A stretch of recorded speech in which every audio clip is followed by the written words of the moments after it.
Morning, everyone. Good morning. I'd like to welcome everyone to the MetroPlan Orlando meeting. If you have an electronic device, if you could silence it or turn it off, that'd be greatly appreciated. In addition, we'll be asking you to speak directly into the microphone. It's important for recording purposes and also for our guests to hear every opportunity that they have that we are saying. We'll have two opportunities at this meeting to speak publicly.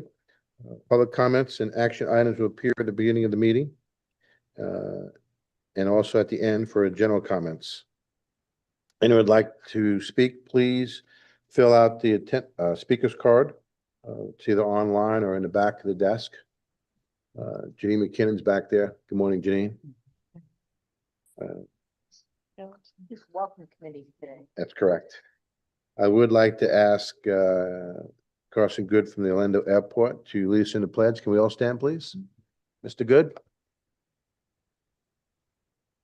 Allegiance to the flag of the United States of America and to the republic for which it stands, one nation, under God, indivisible, with liberty and justice for all. Thank you, Mr. Good. Briefly, over the past month, I did attend the FDOT Safety Summit last Friday up in Daytona Speedway. It was quite informative. I'm not going to get into any details. I'm sure that Secretary Tyler will be more than happy to report on that event when we get to him on the agenda. At this time, I'd like to ask Commissioner Janer from the CFCRC had a board meeting. If you can report out for us, I'd greatly appreciate it. Sure. Thank you. Good morning, everybody. The Central Florida Commuter Rail Commission, which is the CFCRC, has met twice since our last board meeting, once on March 27th and again on April 24th. For both meetings, a quorum was present. And on March 27th, we had our approval of the minutes for February. The February meeting, approval of the tentative budget for 25-26 of $73,728,598, contingent upon approval of the local funding partners governing boards. Our agency updates included an update of the some rail rider promotions like President's Day, Spring Break Campaign, Choo Choo to the Zoo, and I know that one's so cute, right? Don't laugh. That's important. Well, that's what I said. It's so cute. It's catchy. All marketing campaigns should be catchy. All of which resulted in increased ridership, and that's what's important.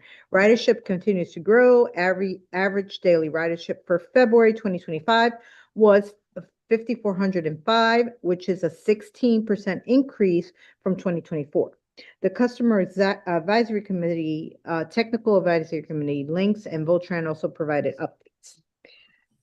We had some informational items. The April 24th meeting, we approved our March meeting minutes. We voted on the support for the Sunshine Corridor PD&E study, which was a big one. And we had some agency updates, and March ridership was 5,982, which was a 13% increase from 2024. Ridership during the first quarter of 2025 rose 11% from 2024, with an average of 115,000 monthly passengers. We did receive updates from the CAC, the TAC, and Links and Votran. We also had some informational items, and the CFCRC will not meet in May. Our next regularly scheduled meeting is June 26th. Any questions for the commissioner? Anyone online, Lisa? Thank you, Commissioner, for your update. Thank you. Next, we'll go to MPOAC. We have Commissioner Myra Uribe. She is the statewide chair. Commissioner? Good morning. Thank you, Chair. The MPOAC Governing Board and Staff Directors met on April 24th in Tallahassee. Minutes of the February 27th Staff Directors meeting were approved. Minutes of the October 24th, 2024 and February 27th of the MPOAC Governing Board were approved. We had a welcoming address from FDOT Secretary Perdue and also Assistant Secretary Kim Holland. We elected the 2025 Governing Board officers. I'm honored to be elected to continue as chair. Panama City Commissioner Josh Street from the Bay County TPO was elected as vice chair. And Mayor Jean Brown of the city of Bradenton was elected as a at-large member of the executive committee. We approved the hiring of Amanda Carpenter as a new director of the MPOAC. We had a review of the MPOAC bylaws and discussed possible changes to them. We approved the legal service agreement. We heard a presentation on freight and rail priority lists, and we received updates from FDOT and Federal Highway.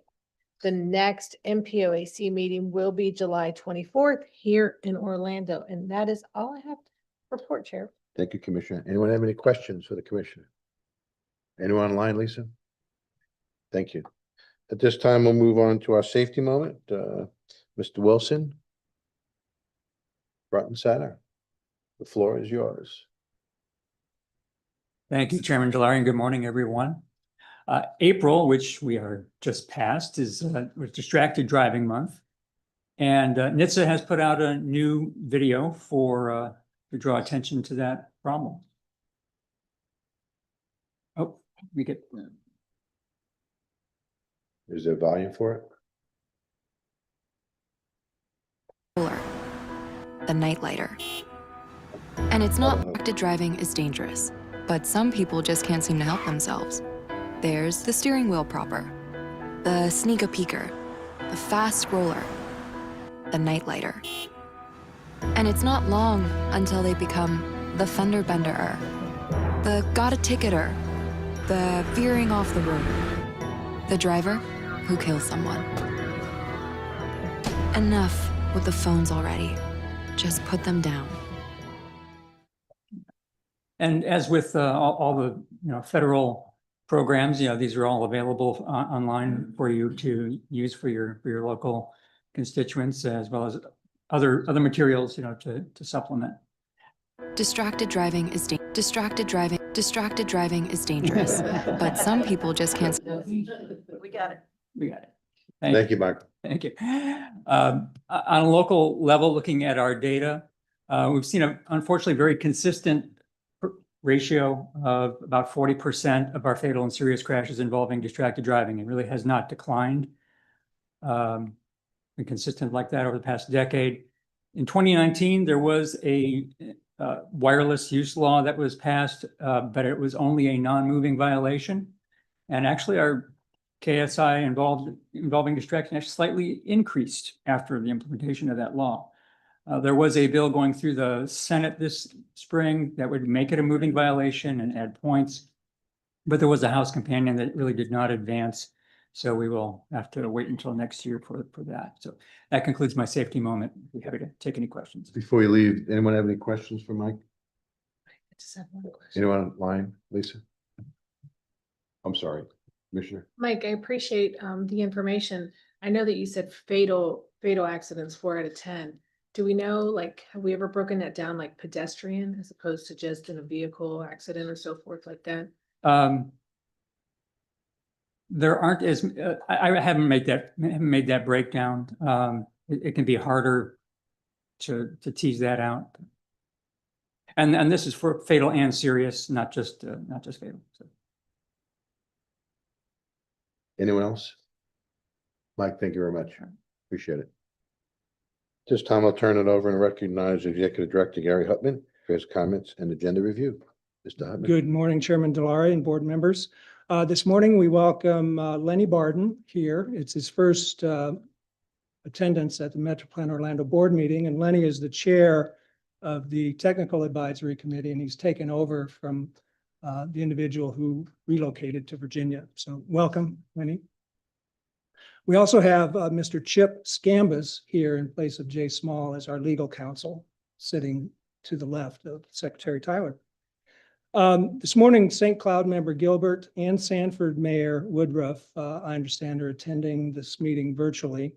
Mr. Good is here representing the Greater Orlando Aviation Authority in place of Tim Weishire, and Vice Mayor Commissioner Edie is representing the city of Kissimmee in place of Mayor Espinosa, but Commissioner Edie is also attending virtually. So thank you all for being here. It was an active legislative session this year again for us. monitoring several bills and providing comments on those as needed. You'll hear more about the session from Ryan Matthews later on the agenda. Because the session is not yet ended, I just suggested that Ryan come in virtually rather than travel to Orlando to give his report. We also continue to monitor news coming out of Washington, D.C. The latest that I have and provided for you in your supplemental folders is a letter from Secretary Duffy, the DOT Secretary, dated April 24th. And in that letter, there's some rules on compliance for any agency receiving federal funds, and gives us some guidelines. So as I mentioned, a copy of that is in your supplemental folder. It's also TIP season and project priority season. And so I want to give you just kind of a heads up on what to expect next month when you have a preview of that. As you may recall, earlier this year, the board heard a presentation from DOT on the draft work program, and that was subsequently sent to Tallahassee, to the legislature, and to the governor's office. But we use that comes back to us then, and we use that to develop our TIP, and that's what we present to you for a preview in June and for adoption at your July meeting. But since the work program was submitted, we've learned that the federal carbon reduction funds have been removed from projects that they were assigned.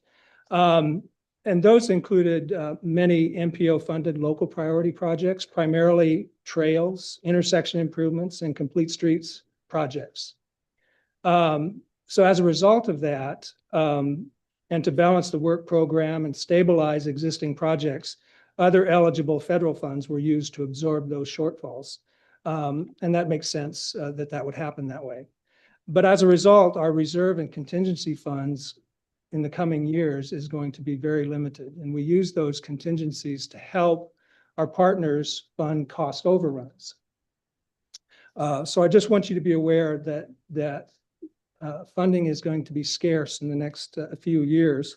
And as I mentioned, at your next meeting, you'll receive presentations on both the TIP and the prioritized project list.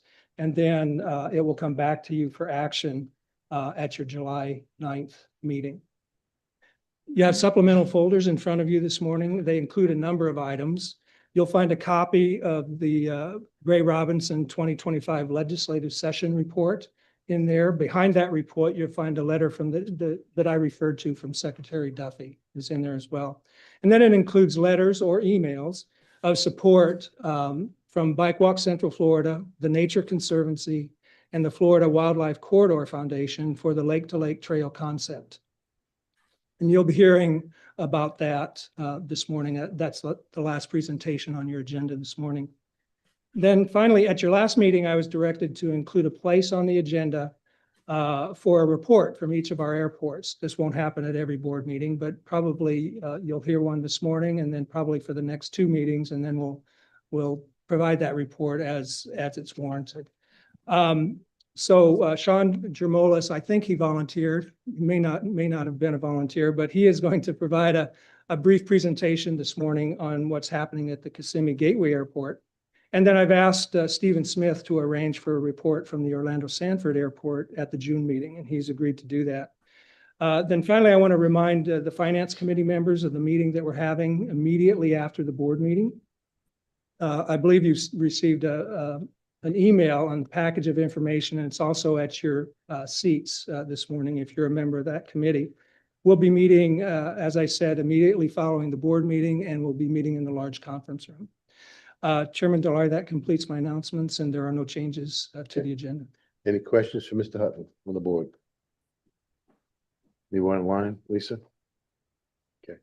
Okay, this time we're going to go to agencies. As Gary said, we're going to start with the Kissimmee Gateway Airport. We're going to be rotating them in and out. So you're not going to see it at every meeting, but it's going to be as needed. So take it away, Sean.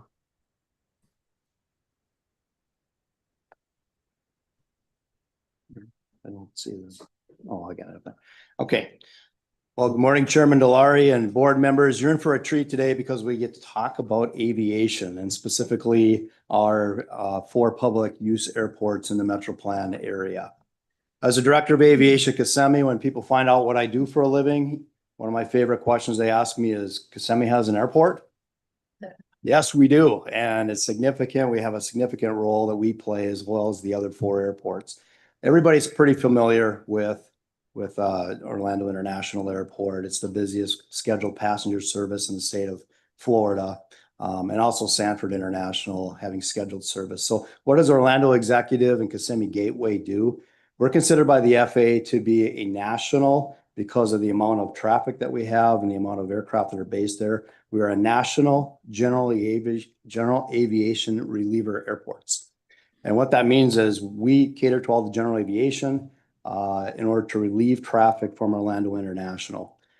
General aviation does not include schedule passenger service, cargo service, or routine military. So we accommodate corporate, personal aircraft, a lot of flight instruction and helicopter operations, the very things that we do not want to congest MCO with.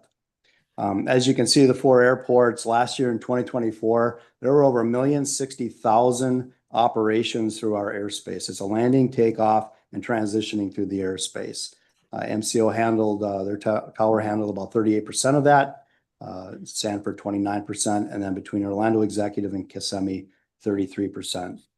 Kissimmee had 155,000 of those operations, which averages about 400 takeoffs and landings per day. This was an economic impact study conducted by FDOT here using the 2021 data. So it's a little old.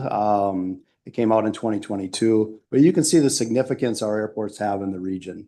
The 344,000 jobs and the $46 billion that they contribute to the economy. And that's what airports should do, is create jobs, be the economic drivers in our region. I'm looking forward to another study because I think, we know that Kissimmee is at least contributing $1 billion annually now, and MCO probably by themselves are doing $46 billion. As you saw, there was 3-letter identifiers the FAA gives us. Ours is ISM, and so we use this in our marketing campaign. We put it in different things like professionalism, tourism, and then we make up words like locationism. And these are the 3 assets that I really like to sell about the Kissimmee Gateway Airport. Location is pretty obvious to everybody in this room. We're located in a great area in Central Florida, a lot of tourism, recreation, a lot of workforce development, education centers, and aerospace technology here, which makes it really attractive for businesses to relocate or expand here at our airports. Our educationism, one thing that the city of Kissimmee has done an excellent job is workforce development. We have several flight training programs to include fixed wing and helicopters. Aviator College has an A&P or airframe and power plant aircraft maintenance center. They average about 80 to 100 students per semester there. And we have an avionics technician program, which includes anything with a wire and the navigation systems of aircraft. So we have well over 300 students sitting at that airport at any given time. And then developmentism. We have land. So the 3 things, we have location, labor, and we have land. On the bottom is a southwest quadrant that the city closed an 18-hole golf course a few years ago. And so we have property that we're master developing for an industrial air park. And some of the projects that we're working on, we're about 50% into the design of replacing our air traffic control tower. It was built in 1995 on a very, very small budget, does not meet today's standards, does not have an elevator, for instance, to go up to the floor. The floor cab is at about a 43-foot level. The new cab will be at 85 in order to raise it up appropriately so it can accommodate line of sight for all the developments that we have planned at Kissimmee. So we hope to finish the design and go out for bids and start applying for construction funding here this fall. The other big project we're working on is a formal application to become a user fee facility and obtain Customs and Border Protection services. We're the only airport between Tampa and Melbourne that serves a great population that does not have a customs facility. We've visited with Customs and they've given us the informal nod to go ahead and apply. They see the growth here in this area. They see how it would be very impactful to have this to help relieve traffic in the area. And one of our operators, Odyssey Aviation, they have 3 operations in the Caribbean islands. They see a lot of their international traffic coming out of there, going to southern Florida for processing. And so they would like to bring them right through here because the processing times would be much quicker than what they're experiencing in southern Florida. On the north side of the airport, we have what we call the Dyer Thacker Commerce Park. On the very top left, we are in the process of approving a lease for a 122-room Hyatt hotel, which will primarily service the aircraft that are coming into our airport for aircraft maintenance services and flight instruction. The other 2 facilities you see there, we hope to accommodate a flight simulator business located at the airport today. They have an Airbus A320 and a 737 Airbus. They would like to expand that to about 6 of those simulators and then have a recruitment center with some student housing for aviation students in the center. This particular company hosts about 80 clients a month. These machines run 20 hours a day, and they do a lot of proficiency training for foreign pilots because it's more inexpensive to do it here. On the south side, we have Aviator College. We hope to expand that as well into a maintenance center, an avionics center, and to have the maintenance on the south side. So as you drive down this corridor, there's nothing but workforce development, flight training on one side, aircraft maintenance on the other. And at the very end of that is a roundabout. And we are in the process right now of designing facilities for Cirrus Aircraft. Cirrus Aircraft is on the airport. They served about 1,000 aircraft this year, primarily upgrades in avionics, warranty work, and they do the 100-hour and annual inspections on aircraft. These people are coming from literally all over the nation here to have the services provided. In the meantime, they put them up and they provide a little tourism vacation package for them while they're here. This particular project will be about 70,000 square feet of facilities to expand those services. And we expect at least 2,000 aircraft coming here per year. So that hotel right across the street will be greatly needed. This is a conceptual of our master plan that was updated and approved by the FAA last year. So a lot of those red buildings are just conceptual areas where we have the ability to build out more facilities here and more businesses on the airport. Again, that southwest quadrant, the former golf course, we show 30,000 square foot hangars to accommodate larger aircraft, which are in desperate need. As we know, all of our aircraft hangars are full in Central Florida. We're really focusing on aircraft manufacturing or some sort of facilities that will create a lot of good paying jobs. And then in the corner, I threw in a blue box with yellow Fruit Loops or something on there as landing pads for electric vertical takeoff and landing machines, the eVTOLs. GOA right now has an RFP out for building a vertiport at the airport to develop it and to operate it. We as a reliever airport see our role as supporting that as well, because once you establish one of these facilities, you're going to need another facility to provide services for. Really, the eVTOLs are about 100-mile radius, so it kind of sets up really well for regional traffic. Pictured as an Uber Air for these machines to be able to transport people around our region and eventually out to the coast, Tallahassee, Miami. So we're looking at the reliever airport's role being, supporting this and also providing flight instruction for these machines and for maintenance. And so it's a real support center for our future advanced air mobility. This is our work plan. It's pretty aggressive in 6 years. I don't believe we'll be able to pull this off in 6 years just because the funding doesn't come through as quickly. But it's for a lot of the infrastructure at the airport that I've discussed this morning, in addition to the third-party facilities that we're working with today. So we will be asking for support from MetroPlan to support a lot of these facilities, especially the air traffic control tower, because it's such a competitive process of applying for these funds with other airports in our nation. So this is the first of, I believe, of 4 airport reports that we'll hear this year. And I'm looking forward to hearing those reports as well. And that concludes my report today, Mr. Chairman. Correct. Any questions from the board? Mayor? The ISM, you may have said it, but what does that stand for? Well, it's a designation by the FAA and they give us a 3-letter identifier, and the ISM just happens to be in Kissimmee. So we got lucky with a 3-letter designation that I can use for fun, for marketing. Not like. Exceptionalism. But the other thing, just for comparison's sake, how many acres is the airport? That's a good question. I believe we're at 982 acres. Thanks. Commissioner? How busy is it compared to other similar sized airports?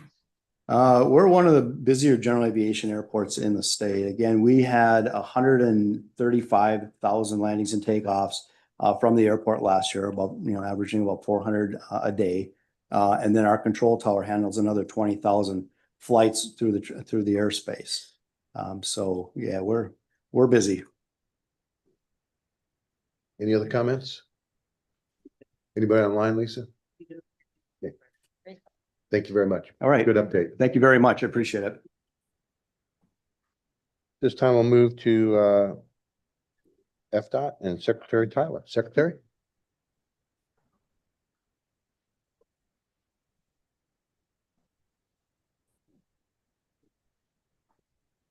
Is your microphone on, sir?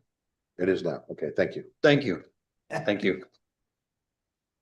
MetroPlan's always looking out for me. Appreciate that. So I have a couple of things that I'd like to talk to the board about today. The first I'll start with is the retirement of Jack Atkins. Jack Atkins was my director of development. He worked for FDOT for 30 years. Started out as a right-of-way appraiser. Moved up through the ranks and finished his last 5 years as the director of development. He retired at the beginning of April. Fortunately, though, I do have a replacement that we have already brought on board, and that is Mr. Jim Strohs. And Jim is here in the audience today. So he's been a longtime member of FDOT as well. Some of you may have worked with him when he was in his former role as the district traffic operations engineer, which gets a lot of attention from local communities. But certainly glad to have Jim on board. Jack left a lot of big shoes to fill, but fortunately Jim brought his own shoes, and you can see him. He's not barefoot. He came in his own shoes, and he's going to do a great job. And please feel free, to utilize him as a resource, just like you use Mr. Atkins. He's committed to communities here in Central Florida, just like everybody else at DOT, and we're looking forward to continuing to move ahead. A couple of things that I would like to talk about this morning. First, I'll start with the Moving I-4 Forward program. And Ms. Washington, if you could cue up the video. On April the 14th, Governor DeSantis was in the Celebration area visiting the Moving I-4 Forward office to announce 8 months ahead of schedule the opening of the congestion relief lanes on I-4. So we have completed that early step of adding an additional lane from US 27 all the way to World Drive, 1 lane in each direction. Mayor Demings, you had asked me, a couple months ago about, what's the significance, what's the difference between an auxiliary lane? And we decided to change the name to call it what it is, congestion relief lane. It's just like any other lane that's out there. If you do pause this, and count the lanes, there is 1 extra in each direction. It's kind of hard, to see that from this altitude, but what you can see is that traffic is flowing. And that is the exact purpose of that lane. And it's going to remain through the duration of construction, and it will be there even after construction is complete, when there will be 2 additional express lanes in each direction as well. So tremendous work by that team down in Celebration. Please, if you'd like to stop in and say hello and see what they've got going on. Right now, they've moved on into the procurement process for the major design build contracts that will complete the I-4 improvements. So a lot of great work going on down in Osceola County. Okay, thank you very much. Commissioner Janer mentioned that Sunrail ridership is continuing to increase. We're seeing that double-digit increase over last year every single month. So we're very pleased with that. And in our most recent commission meeting, the commission voted unanimously to move forward into PD&E for the Sunshine Corridor, which is really, really exciting.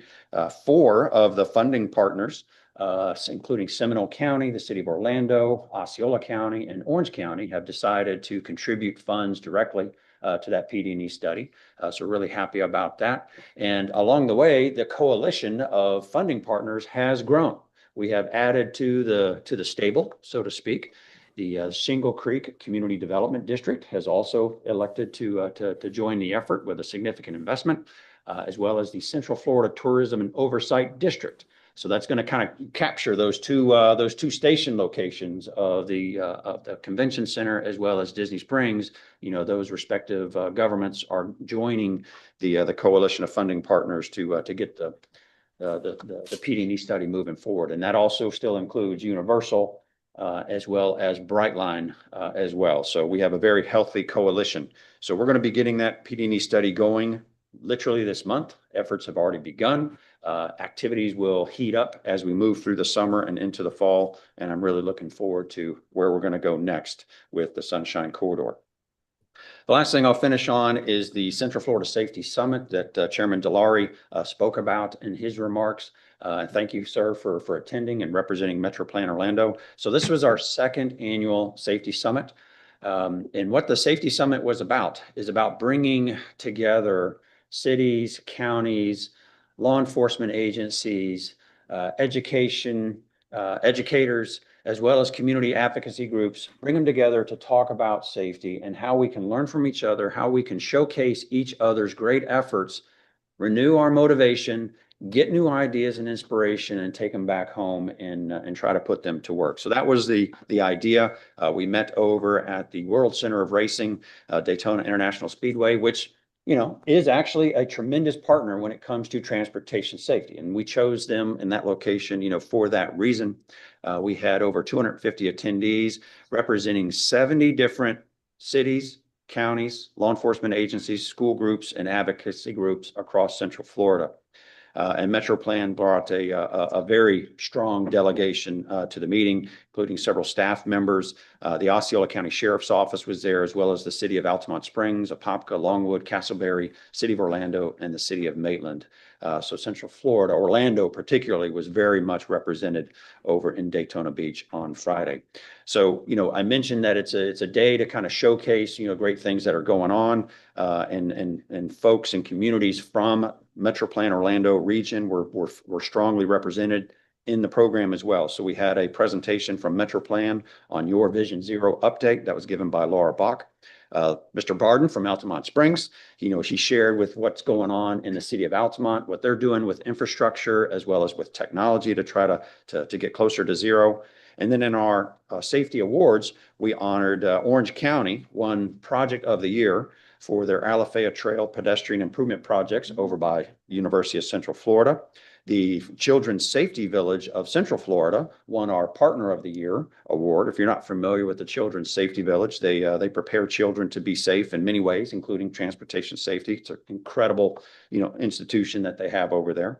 And then finally, we had from Sanford, Brenda Uriah won the Individual Achievement Award for the year, and she is an advocate for bicycling safety as well as a board member for Bike Walk Central Florida. So she's a strong advocate for transportation safety in our region. So it was a great day. A lot of great things were shared by folks that represent MetroPlan Orlando, and we are starting to see a difference in the numbers. And I do believe that it's not a coincidence that all of our efforts working together are helping us to achieve the results that we're seeing. So great job.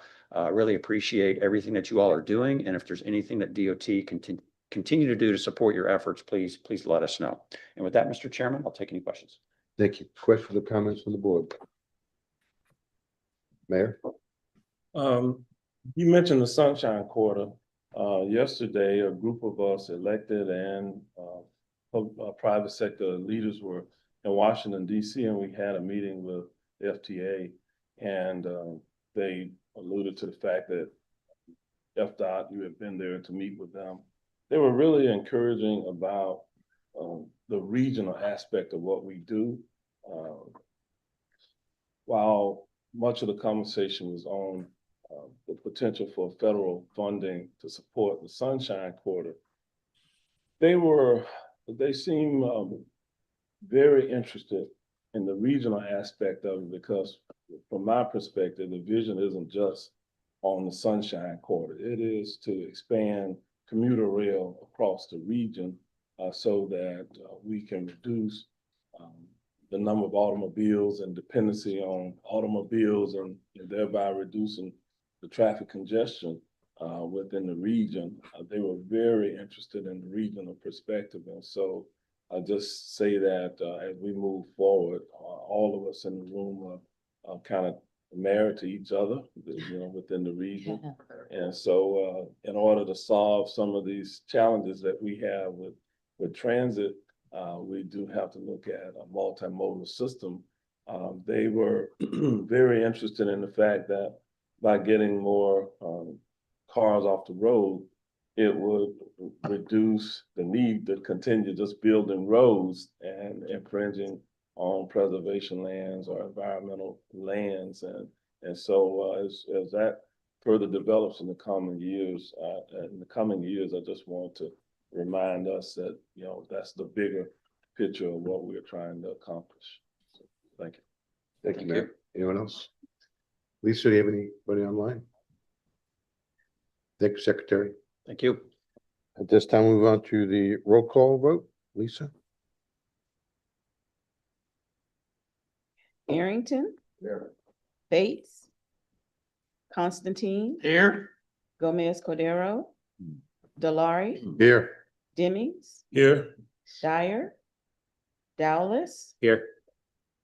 Edie for Espinosa. Gilbert. Here. Grebe. Here. Janer. Here. Moore. Here. Nelson. Here. Scott. Simrad.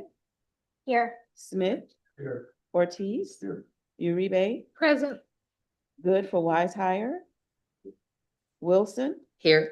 Woodruff. Mr. Chair, that concludes the roll call, and we do have a quorum. Thank you. Okay, we'll move on to committee reports. Municipal Advisory Committee, Mayor? Thanks, sir. The Municipal Advisory Committee met on May 8th. MAC approved our March 6th meeting minutes. We also formed the MAC Bylaws Review and Officer Nominating Subcommittee, which will meet in advance of our June meeting to suggest any changes to our bylaws and to nominate a chair and vice chair for the 25 through 27 term. The MAC received 3 presentations. First, the status update of the 2050 MTP. We received a status update of Vision Zero Central Florida, and last we received a presentation and prioritized project priority list and transportation improvement program. MAC meets next June 5th, and that concludes my report. Any questions for the mayor? Anyone online, Lisa, have a question for the mayor? Thank you, Mayor. This time, move on to the Community Advisory Committee. Good morning. Good morning, Chair, Mr. Chair, and esteemed members of the board. I am Nilisa Council representing the Community Advisory Committee. At its April 23rd meeting, our new vice chair, Ms. Judy Pizzo, presided because I was out of town. We welcome 7 new members, including 5 MetroPlan Orlando board appointees, as well as appointees from Orange and Osceola counties. At our upcoming meeting, we expect to welcome 2 more board appointees. One of those nominations is included on your consent agenda today, and we urge you to approve it.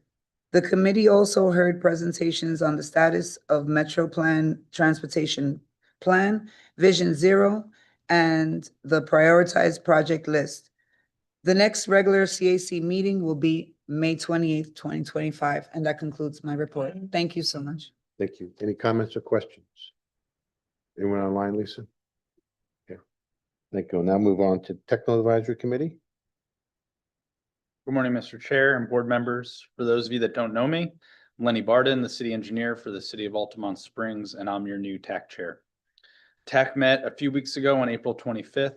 Like the other advisory committees, TAC met in person with the physical quorum. Our action items, all of which were unanimously approved or recommended for your approval, included our February 28th, 2025 meeting minutes and our vice chair election, in which Miles O'Keefe from Lynx was nominated and elected as the TAC vice chair. Like the other advisory committees, we received presentations on the MTP status update, the Vision Zero Central Florida update, and the status of the prioritized project list and transportation improvement program. There were no TAC-only presentations, and we received no public comments. And just to echo what has been said, the safety summit that was last week was a great event, and not just because I presented, but if you didn't have the opportunity to go, next year, I really ask all of you to look out for it and to attend, because it's a great meeting where we have a lot of different people coming together to talk about what we have done and what we're going to do for safety. Our next meeting is May 30th, 2025 at 10 a.m. And Mr. Chairman, this concludes my report. Thank you. Questions from the board? Anyone online, Lisa? Okay, thank you. This time move on to the Transportation System Management Operation Advisory Committee.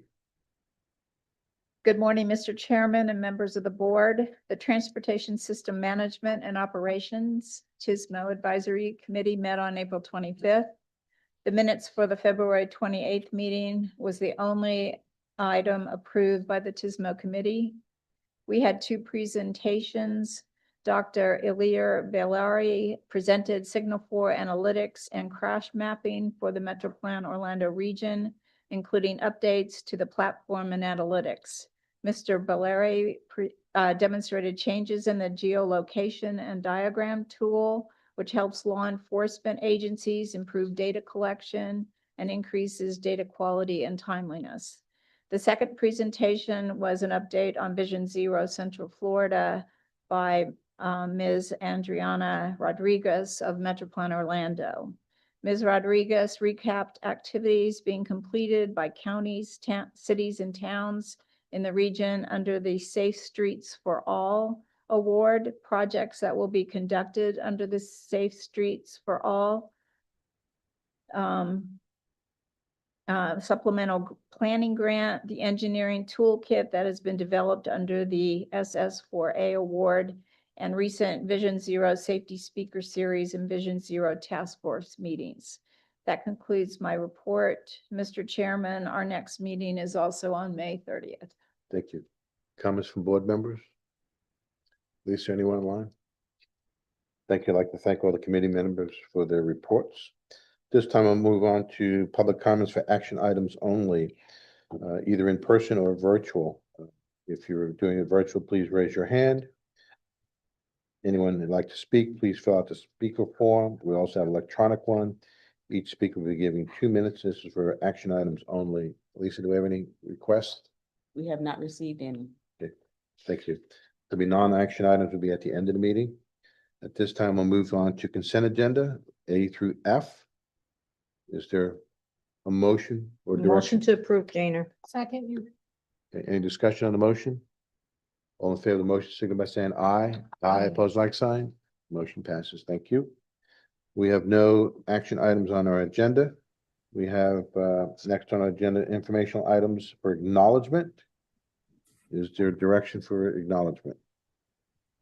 We need to have a motion. Motion to acknowledge, Jana. Second more. Okay, any discussion? All in favor of the motion, signify by saying aye. Aye. Opposed, like sign. Motion passes. Thank you. Now for other business and presentations, we have an update on the, believe it or not, the 2050 MPT. This time we hear from staff. Amazing how the years go by. I think that's how we all feel as we're talking about 2050 moving forward. So good morning, everyone. Today we're going to be talking about a few upcoming items with the 2050 Metropolitan Transportation Plan, the MTP, and follow-ups from the summit that we had last month. So as usual, a detailed summary of the other ongoing activities is included in your agenda packets under tab 3. So if you have any questions about those items, do let us know.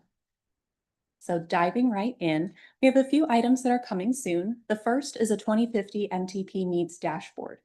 This is where we've worked diligently throughout last year to develop and document all of the transportation needs that are eligible for MetroPlan Orlando funding last year.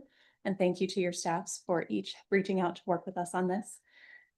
We are right on the cusp of being able to publish those in a new public-facing interactive dashboard to be able to view those projects. You'll be able to see that a little more tangibly on our website in the coming weeks. There are other items that are also upcoming. This is going to be for our planning consistency lists. So while that needs assessment really focused on what's eligible for MetroPlan Orlando funding, the planning consistency list is kind of, as the name implies, meant to document all of the other transportation projects within our region. So we have one place of truth to be able to showcase the work that we're doing individually through each of our different agencies, but also make sure that that's included in the planning efforts of our partners throughout the region.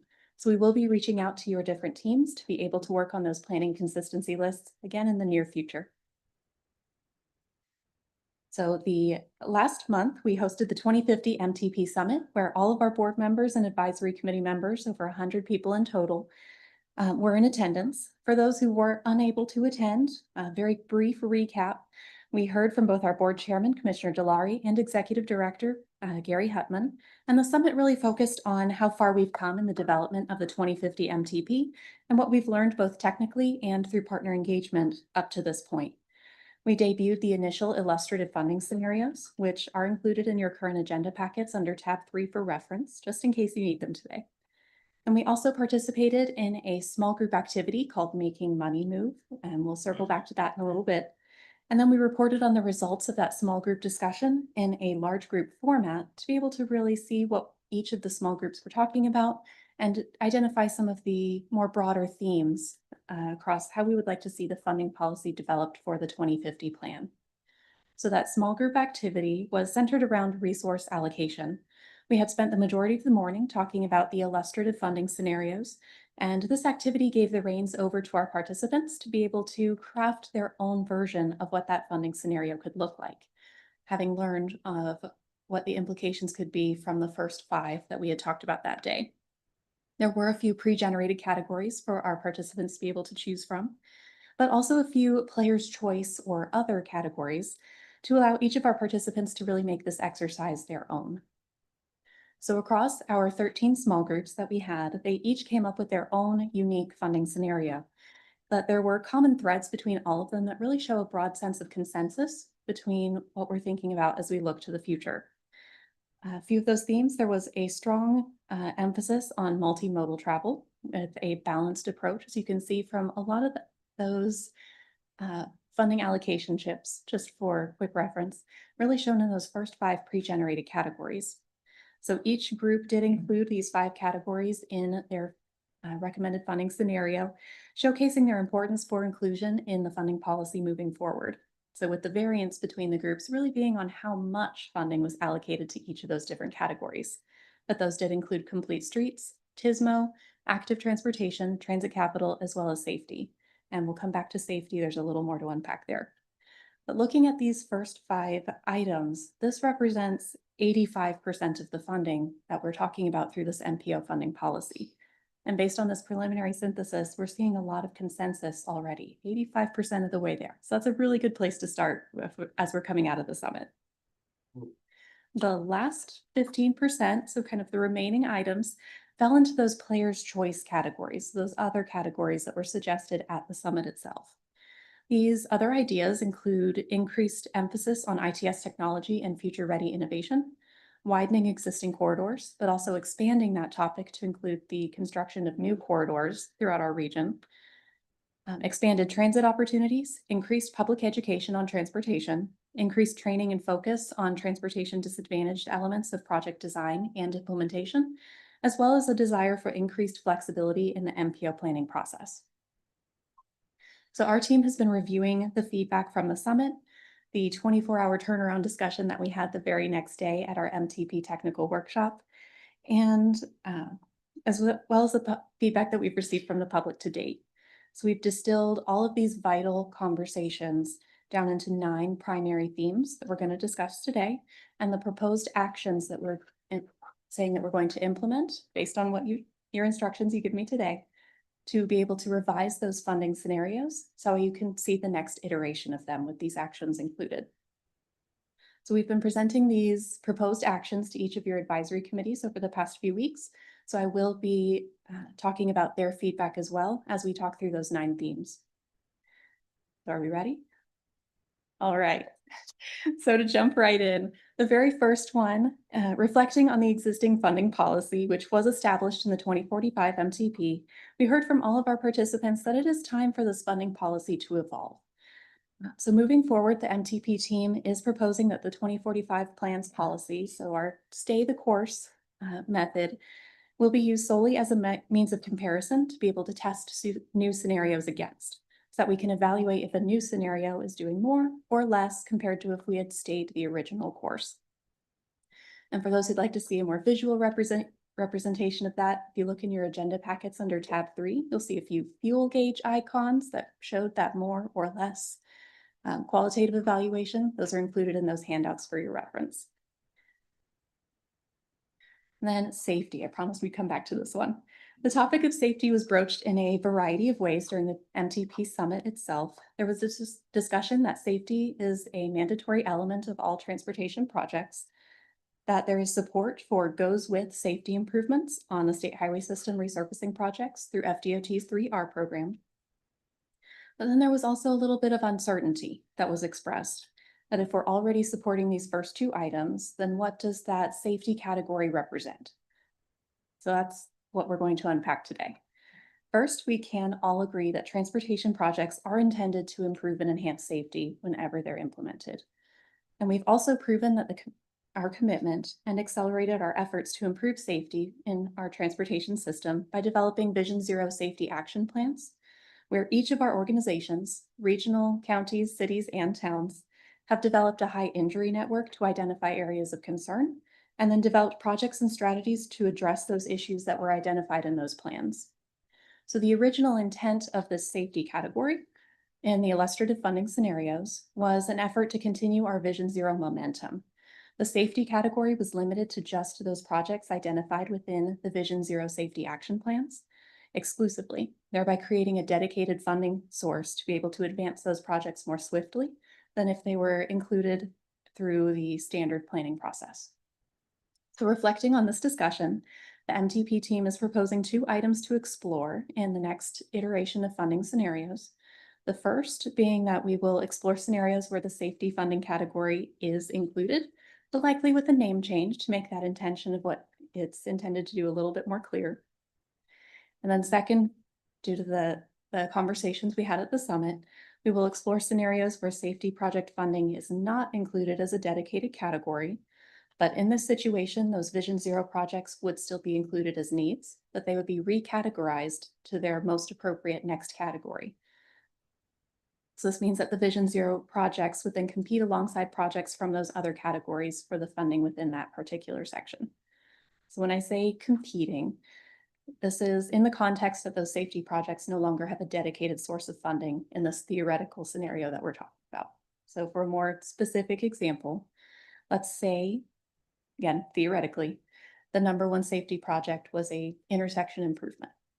If we no longer have a dedicated source of funding for those safety projects, that intersection improvement project would be recategorized to, again, theoretically, our TISMO list, where on that list, it's competing against a wider number of projects where it may no longer be project #1 due to the amount of benefits that other projects could provide. So it may take longer to implement under that scenario. So the intention of exploring this through the next iteration of funding scenarios is so we can see what those implications might be and make a decision about whether that safety category should be included or included in some other fashion. So the advisory committees were very supportive of including the safety category under a new name to improve that clarity moving forward. In regards to the second item, there was some reluctance expressed in terms of what this could mean for advancing safety. And the technical advisory committee requested that if we explore a funding scenario without a safety category, that the funding should then be redistributed to categories that promote multimodal travel. So our next topic is one that we've talked about at a couple of our past meetings. We've talked about widening and the current MPO policies a few times, and you'll likely remember that in our past discussions, there was a 50-50 split on this topic. Through the Player's Choice category at the MTP Summit, about half of the small groups raised the desire to allow MPO funding to be raised for corridor widening projects or for the development of new corridors. And that 50-50 split, again, was very present and relevant within the room at the summit a month ago, with strong opinions on both sides of this discussion. So one of the funding scenarios that we discussed at the summit did include a widening option to allow us to talk through what that could mean in terms of the funding policy, but what that would be able to potentially fund if it were to move forward. If you're looking for it, this is scenario 5 in your agenda packets, again under tab 3. So to summarize a very lengthy discussion, the question that we need to be able to answer as we're looking at the funding policy is if collectively we agreed if we should dedicate 25% of MPO funds to widen 1 mile of road by 2 lanes per year, knowing that it takes about $10 million to widen 1 mile of road by 2 lanes of approximately $40 million budget. So that's kind of what we need to be thinking about as we explore future funding scenarios. So when we proposed continuing to explore this topic to each of our advisory committees, we received slightly different responses per advisory committee. So our technical advisory committee and TISMO advisory committees had a consensus that the limited MPO federal funds that we're talking about as part of this particular policy could be used more effectively on other types of projects, and that widening projects could use alternate forms of funding to be able to move forward. The Citizens Advisory Committee, CAC, was a little more divided, so we saw that 50-50 split in terms of their opinions. And our Municipal Advisory Committee did express some uncertainty about the degree of funding that would be needed out of this limited funding pool to be able to accomplish those widening projects. So a little more reluctance in terms of the magnitude of funding that would be needed for a relatively little amount of projects implemented for that particular category. So based on these responses, the MTP team is revising our proposed next step to a suggestion to not explore widening and that new roads category further. That is something I'll be asking for your instructions on once we finish talking about all of the other key themes. So in terms of transit capital funding, the illustrative funding scenarios did test potential restrictions on how transit capital funds could be used, with requirements that a portion or all of those funds were to be used for certain capital expenses as defined in each of those different scenarios. So at the summit, we heard by and large that the transit capital funds should be available for broader use, knowing that they're already limited to capital expenses due to the funding type itself. So one question that did come up as part of several small group discussions at the summit and was whether rail expenses could be considered eligible expenses under this category. So to clarify that today, yes, transit capital can include eligible expenses for both Lynx and Sunrail, if and when Sunrail is incorporated into the Central Florida Regional Transportation Authority. So in terms of the next funding scenarios, the MTP team's proposed action is to explore scenarios that do not further restrict those transit capital funds, and we can update the definition of that category to prevent future confusion on what is included as an eligible expense. The advisory committees agreed with this proposed next step, and both the Community Advisory Committee and Technical Advisory Committees requested a little more information about those eligible capital expenses. So we will be following up with them on those topics. In terms of active transportation, there was wide support for setting aside funds within this category for a school mobility program, which would allow the MPO to be able to assist with cost overages on FDOT funded safe routes to school projects within our region, or by accelerating the construction of critical sidewalk improvements near schools. Several tables at the summit, several of those small groups had differing discussions on the restriction of the types of projects that could be funded under the active transportation program outside of that school mobility set aside.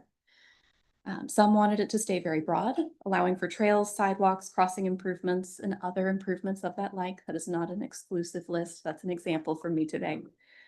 To all be eligible, where other small groups expressed a desire to only use these funds for the school mobility program and regional trail projects. So the proposed next steps from the MTP team are first, to include that school mobility program in all future funding scenarios, since there is a broad sense of consensus on that topic. Then the second item is to explore future funding scenarios that restrict active transportation projects to regional trail projects, thereby recategorizing the other projects on that list to that next appropriate modal category. And then exploring other scenarios where active transportation projects are more permissibly allowed for a wider variety of projects. So the advisory committees did provide their consensus to be able to, one, include that school mobility program in all funding scenarios moving forward, but to also explore those two options in the next set of funding scenarios. The summit attendees also raised a desire to see focused education efforts for several key topics related to public awareness and improved technical knowledge in certain specialties, including technology and innovation in transportation, TISMO, it's the topic itself, transportation disadvantaged, and the Americans with Disabilities Act, and a few other topics that came up as well. So the MPO staff are going to be reviewing and determining the funding eligibility for these types of programs, and we will be circling back on both the specific topics and the mechanisms for educational opportunities in the future. So all of the advisory committees did provide their consensus on this approach thus far. We're almost there. So another item that was raised was specific to the TISMO modal category, with a desire to see increased emphasis on this category's funding on ITS and technology improvements rather than operational or geometric type improvements.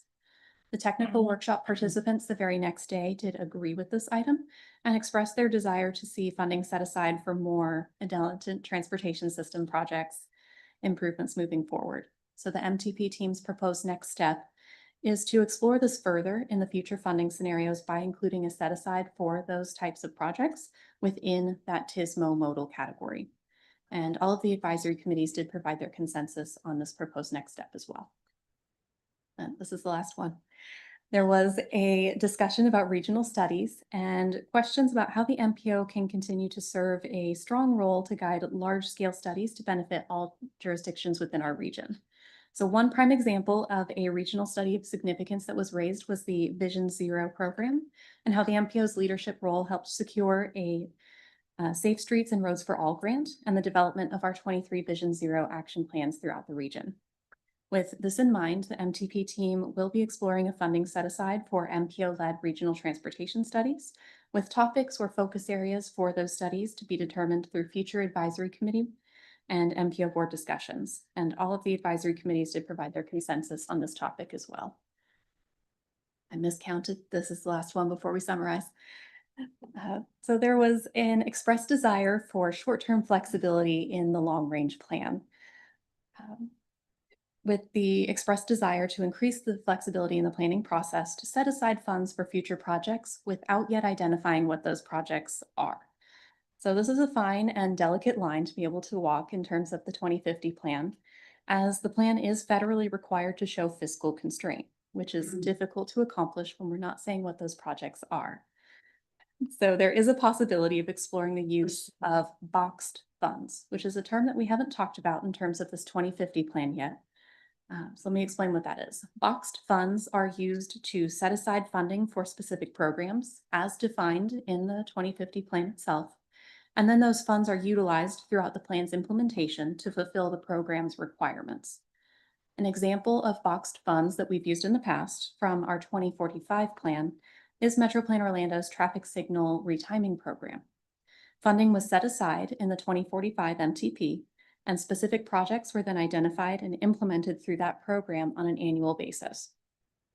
So if we are to move forward and use boxed funds, if they are incorporated into the 2050 plan, then specific program requirements would need to be established and incorporated in the 2050 plan itself prior to its adoption. So it could potentially require to be able to access those boxed funds. How do we get to them? It could require project applications to need to be submitted by local agencies to compete for those limited funds that have been boxed for that specific program, potentially on an annual basis, and potentially with a selection process to be, again, likely coordinated through MetroPlan Orlando's Technical Advisory Committee as a part of the prioritized project list annual update each year. If this option is pursued and incorporated into the 2050 MTP funding policy, then additional information and specifics about what that process could look like would be developed and distributed at a later date.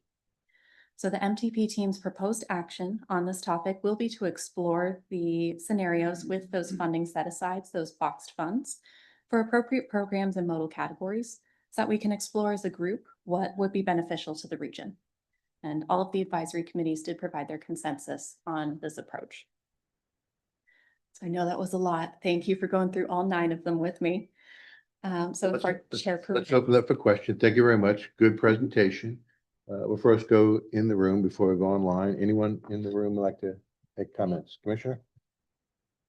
Thank you. That was a long presentation, so congratulations for getting through it.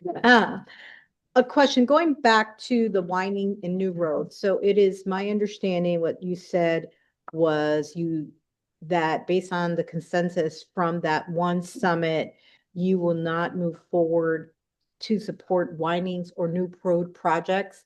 I find it hard to believe in a region that's growing that much that we would not support future road windings or new roads. So I kind of, maybe if you could talk a little bit about that, and what's the timing of when we have to make final decisions for this 2050 plan? Turned off my microphone there. Okay, to start at the beginning of the question, in terms of how widening has evolved in the discussion for our 2050 plan. That actually starts before we started the 2050 plan. So the past 15 years or so, potentially longer, the MPO has not had a policy to support widening projects. They have not historically been funded using MetroPlan Orlando federal funds. The topic was raised as part of the 2050 plan's development process to kind of revisit that. Should we or should we not? That's been kind of a 50-50 split as we've had our conversations both here for the board and with our advisory committees and our technical workshop participants. So we included one scenario that had an allocation of 15% of funding across the MPO funding. the scenario. Okay. So She's not agreeing with you. That's the issue. Yeah. okay. Well, I'll it's cut to asking the about chase. how we want to use Okay. our limited funding through the MPO, recognizing that there are other state funds, other federal funds, other local funds that could be used to advance widening projects more expeditiously or potentially more efficiently than using the federal process. So this is the question that we're asking. And are we hearing that there's a consensus to continue to explore that? So I think that's the question I'm asking today. Yes or no? From what we're hearing, the answer is no, but if I'm taking your instructions. Okay, let's have some more discussion first before we ask that question. Okay. Is Okay. there anything else you'd like to add, Commissioner? Okay, Commissioner? I'm sorry. Oh, sorry, thank you. We obviously have some land constraints in Orange County. We've had this discussion quite a bit about whose responsibility it is to pick up that bill. So really kind of drilling down, the accessibility of federal dollars versus state dollars versus local dollars, and the responsibility of the development community, because in most of the areas where we're looking at some of these potential widening projects, it is as a result of specific development of activity. And so those public-private partnerships and shared responsibilities with the development community is a critical piece. And that is not something that I would say needs to compete with some of the safety investments that seem to be the priority throughout that workshop. And I want to tell you, I think it was a really thoughtful approach to drill down how that safety component is part of the priority for every other component. So I respectfully disagree with the idea of the way that we're looking at those federal dollars and prioritization, knowing that any widening, at least in urbanized or suburbanized areas, is a result of development. And we need to be able to share those with whoever's profiting from that development. Mr. Good? Put your microphone on, please. Thank you. Right. There are a lot of roads that we need widening, no question about it. However, just as we know with good traffic planning, and you can see in Atlanta and around here, widening roads doesn't always help. And there's a lot of other more intelligent patterns that work often better than widening roads. Okay. But I'm all for widening some roads. I'm gonna go back to this side of the room. Anyone else on this side? Just have to keep in mind, there are strategies that work often. Widening can be very counterproductive at times. Anyone on this side? Somebody can no longer walk across the street. Got it. And they have to get in their car to drive across the street. Then you've created a double problem. There's always exceptions. Anyone else on this one topic? Yeah. Commissioner? Yeah, I'd just like to see, I mean, if we could go ahead and see if there's a consensus or not. Honestly, the number one complaint as Osceola County we get is road widening and new roads, and we definitely work with developers and other partners on trying to do road widenings and new roads, but it's not always the streets where it's a development that needs to be widened. So there's limited opportunities in some places to do that. I'm not saying that that's going to be a top priority for MetroPlan, but I would like for us as local fund, partners to have the option to look at that as one of the buckets and not take it out. I'm sorry, I call it buckets. I'm an accountant, but your box funds are buckets. It's used often, and I think it's a great idea, by the way, while I have the microphone, of putting those boxes around those funds and then identifying it as we get closer to those years in which the monies are going to be expended. So I think that's a great idea. Yeah. What I'd like to add, if I may, I think you're correct. I use the word buckets as well. I don't want to take a road widening project as a tool out of the toolkit. It still needs to be a tool when it's appropriate. You know, obviously, if you can get a developer to widen a road or help assist with widening a road or a turning lane, we just did that yesterday with a turning lane.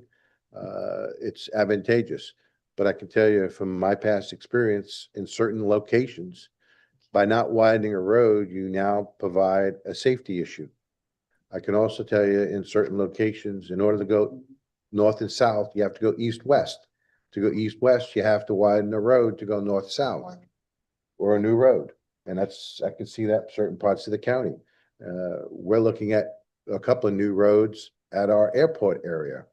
So, I mean, there's a lot of aspects. So I urge us not to take that tool out of the toolkit, but to use it in the appropriate fashion when it's needed so that we're getting the best bang for the buck so the citizens will be the one benefiting from it, both from a safety perspective and a transportation perspective.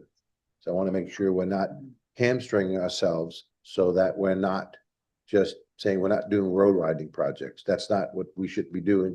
We should be looking at all projects and putting the proper weight behind it so that we are using the dollars effectively.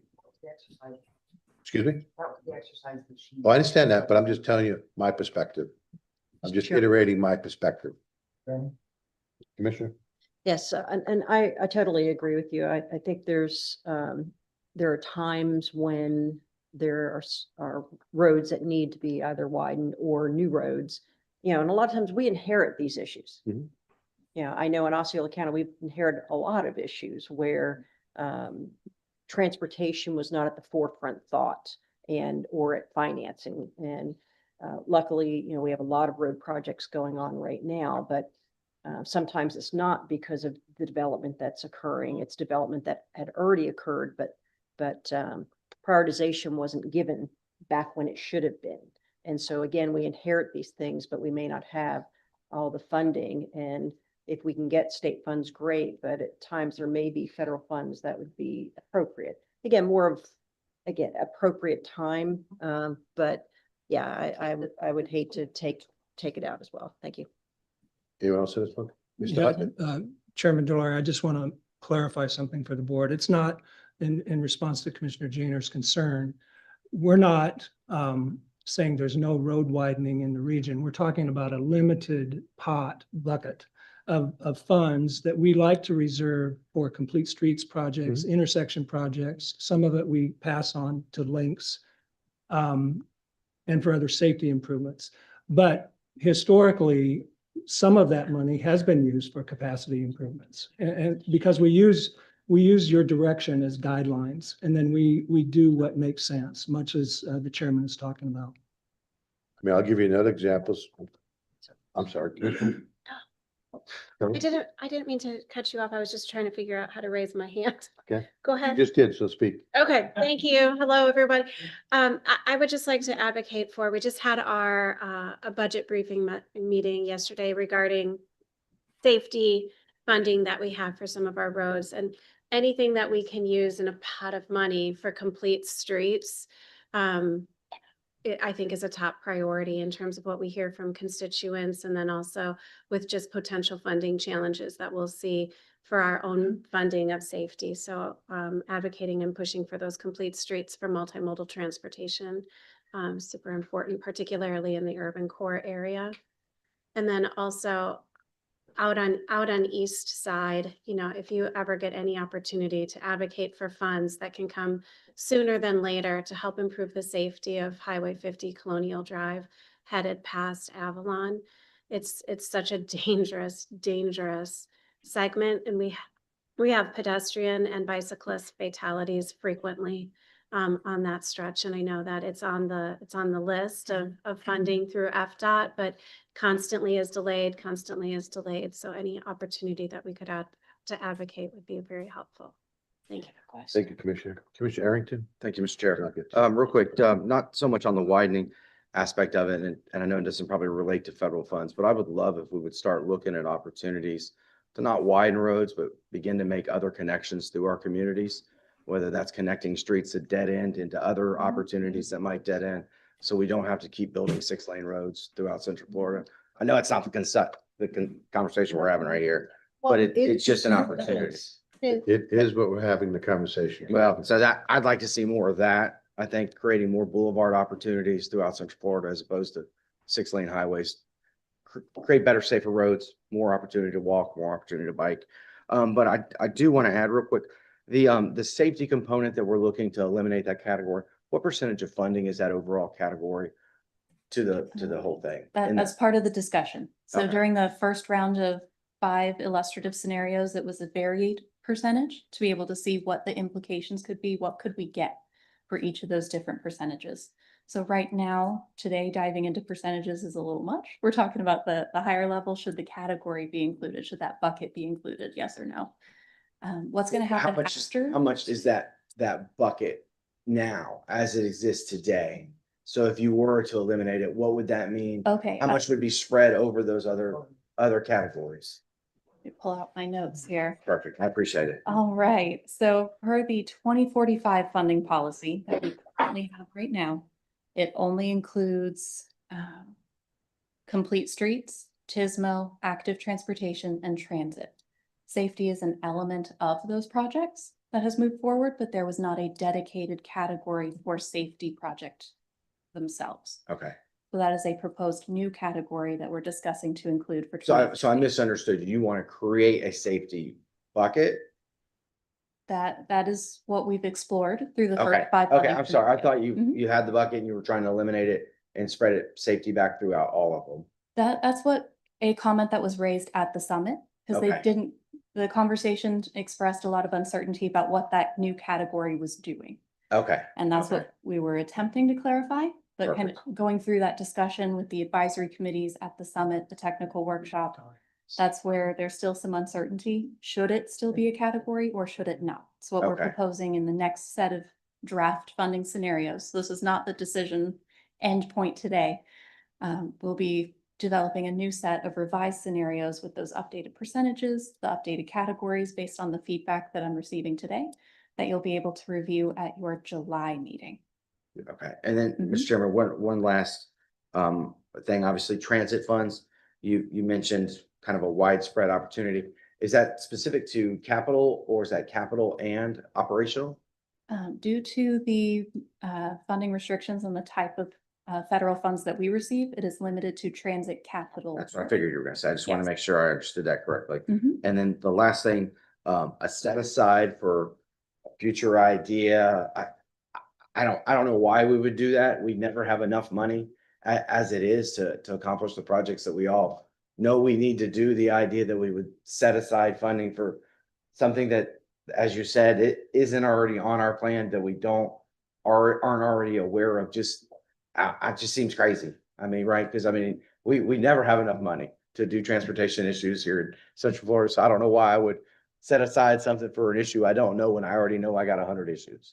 So just thought. That's all I have, Mr. Chairman. Thank you. Commissioner Moore? It seems like, this organization, we've shifted a little bit. A few years ago, when we're at the top of dangerous by design, that's really all we talked about was safety. And now we're experiencing some growth in some areas. And so I just know a lot of these safety projects are a little lower cost, so we can see many of them take place all across the region. So I just would be nervous to take away that safety aspect when we're finally, moving the needle a little bit on safety. And maybe it's a broader conversation for us because it is challenging and the municipalities to find enough money when we do need some capacity. But generally it is because of growth and development. So I just would be nervous to take the money away from these safety projects when it's done so much good over so many broad areas. Anyone else? What I'd like to add, if I may, when you talk about safety, I'd like to understand when you talk about safety, is pedestrian safety or vehicular safety? To me, those are two different weighted areas. Even though safety is important, pedestrian safety in my mind goes a little bit higher than vehicular safety. And so, because I'll be a little selfish, there are people that want to walk. Right. They won't walk because they feel it's too dangerous. To me, that has a level of higher than vehicular safety. When it comes to road widening projects, we talked about not removing it potentially in the future, but we need to be looking at from the regional aspect.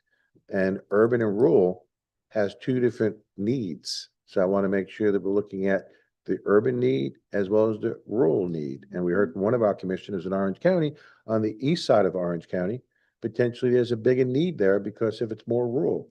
Same thing in Seminole, same thing in Osceola. When it comes to safe paths to school, I totally support that. But I also support allowing people to drop off their kids with their cars because more and more people are doing that. And that's getting to be more and more of an issue, dropping off kids with their cars, because I'll give you an example, Red Bug Lake Road. You cannot drive Red Bug Lake Road when kids are going to school at Red Bug Elementary. It is shut down. And, but by adding a sidewalk doesn't do anything because that parent, whoever that parent is, wants to drop their kid off. And I tried one time talking to them. I will never do that ever again. And I had to call the police. This was years ago. I won't do that again. But then also when you talk about roads, look at it from a regional standpoint, because there are some areas to go north and south, you have to go east and west and vice versa, because there's no real way to get there without going down another corridor. E-bikes is going to be a big issue. Yep. And I know that there various groups are working on that. Love to hear their input, because you're not allowed to ride certain motorized vehicles on sidewalks and trails, and yet e-bikes can go 20 miles an hour plus. And there's been many a times where I'm driving down the road at night and I see a headlight coming right at me, and it's an e-bike. And it's like, what do you do? These are different things that we should all be looking at. Getting back to the number one thing that everyone should be talking about, as Commissioner Moore just stated, safety. Pedestrian as well as vehicular. So that's my input. Mr. Good. It's not necessarily pedestrian versus car moving. As I said, if you widen a road, somebody can no longer, feels like they want to walk across the street, they have to get in their car and drive across the street. I get It that. clogs, and maybe two parallel roads, two lane roads is the same cost. And Mr. And Good, that's is where it the also planners should be pedestrian looking safe? at it from a safety standpoint. What is the best way to spend that When money? you talk about East Colonial, isn't there a plan to extend the east-west to the 408? If the 408 keeps going, where is that? Is that a MetroPlan thing or? I would need to consult with Central Florida Expressway Authority. I don't have that one offhand. I think if I recall from all of our community meetings that we had out there, that extension going over the top of 50, that idea was tabled because of the funding constraints. Is that a Expressway Authority or a Yes. DOT? No, Expressway Authority. So maybe with some DOT help. with it. Mr. Good, if we can get you the information instead of getting it tied down here, we'll Sorry. get you the information. Commissioner? Thank you so much. So if you've never been to the Horizon West area, it's a beautiful area in Orange County. It was a master plan community. And the idea was that every single person that lived there would have the ability to walk to their local elementary school, to potentially a doctor's office, to a local restaurant. And we found, to your point about asking why people aren't doing that, we've gone out and done dozens and dozens and dozens of community meetings, and the research has showed again and again and again, and I mean quantitatively, it's because they don't feel safe. And so as we see safety mechanisms put into place in those areas, the walkability incrementally gets better and better. So if the design is there and we're saying, well, the design is there, why aren't we seeing the pedestrian activity? Why aren't we seeing them utilize these walkable areas? It's because something about that is still keeping them from feeling safe, whether it's speed or the width of the road or the fact that they're the minority walking when other people are driving. So I think it's important to approach all those things, not in silos, so that we can kind of get more people out of their cars. So thank you. Thank you very much. If we have additional information or comments, please sit down with staff so that we can articulate this, so that we can put together a great plan. Thank you very much for your input. Thank you for your feedback, and we'll have revised scenarios for you to look over at your July meeting. Great. This time we're going to move to the report on our legislative session. Gary, how do you want to set this up? Yeah, Ryan is set to come up on the screen. That's what I'm asking. Yeah, Ryan Matthews will be doing that. Good morning, Chairman. I'm here virtually. Don't know if I'm on the screen yet. Give us a minute, Ryan.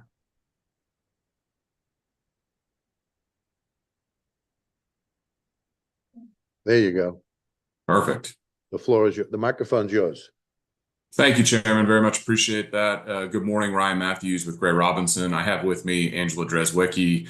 Both of us are proud to continue to represent MetroPlan before the legislature. Want to talk somewhat briefly this morning about where we stand, because despite the original end of legislative session on May 2nd, we are still in session. So the roadmap today would basically be, where are we? Where are we going? And next steps. So let's start with where are we?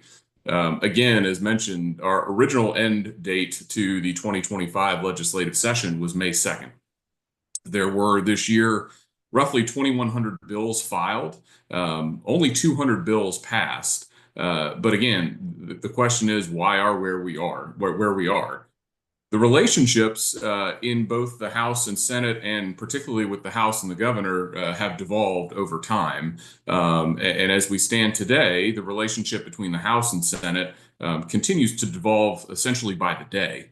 And that is centered around the budget. We still have not passed a budget. So on May 2nd, what occurred was the House and Senate passed a concurrent resolution to extend the time of session until June 6th. And they had to do so to spend that time working on the budget. There was a $4.4 billion difference in the two chambers' budget proposals. The House has taken a much more fiscal hawk approach, if you will, to the budget and proposed roughly $112 billion budget.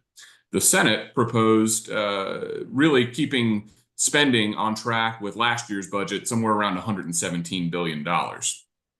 So there are some big ticket items, again, that is leading to the acrimony. When you have, in terms of the relationship between the House and the governor, the House spent some time investigating Hope Florida, which is a charitable organization led by First Lady Casey DeSantis. That obviously caused some issues between that chamber and the governor's office. But really what started all of this was when the presiding officers of the House and Senate, Danny Perez and Senator Ben Albritton, took office, we immediately had some dissension or discussion about immigration. We were in 3 special sessions in Tallahassee centering around immigration.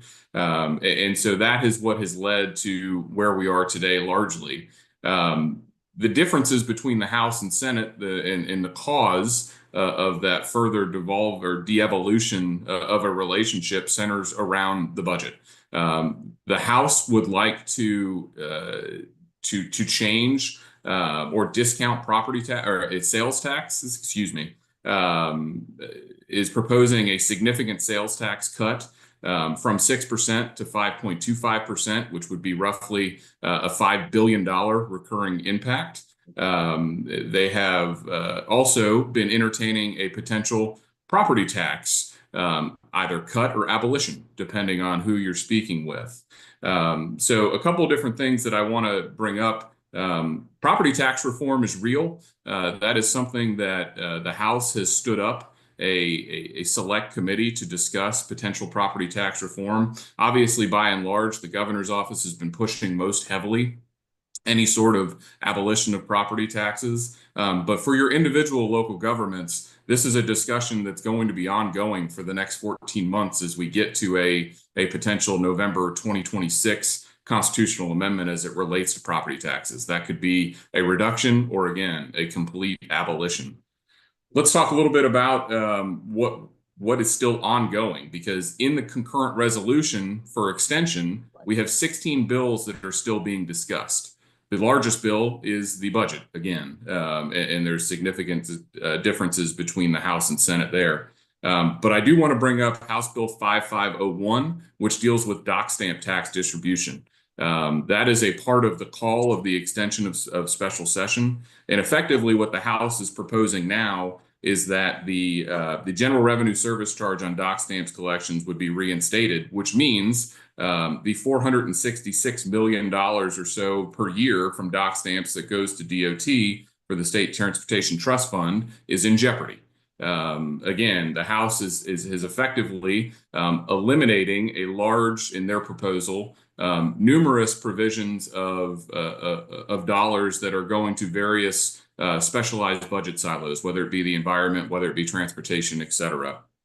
So the effort of your lobbying team and those who care about those affordable housing, transportation, environmental subject matter areas, really the focus is on the advocacy is on the Senate, because they have been more pragmatic in this budget conversation in terms of where dollars should be spent. So I'll pause there and briefly go to some of the bills that did pass, because with the extension of the legislative session, again, the budget is being debated, and then roughly 16 or so conforming bills are the only policies that can be debated when the two chambers actually are in Tallahassee at the same time to discuss what's happening. So again, 200 bills or so passed. I believe in your packet you have the report that we put together, at least as it relates to transportation matters. There were numerous bills that relate both to pedestrian and vehicular safety, Mr. Chairman, as the conversation was just had. Those includes expanded criteria for hazardous walking conditions for public elementary school students, enhanced penalties on dangerous excessive speeding. The bill that I really kind of want to talk about most is Senate Bill 462, which was effectively an agency bill, or at least the most substantive bill discussing transportation. And there were various provisions in that bill. First and foremost, the discussion just on e-bikes. There was a provision in Senate Bill 462, which did pass, which authorizes local governments to adopt ordinances, at least regarding to age and identification requirements for the operation of e-bikes, motorized scooters, and micro-mobility devices. There also is an allowance for local governments to provide training on the safe operation of e-bikes and motorized scooters as well.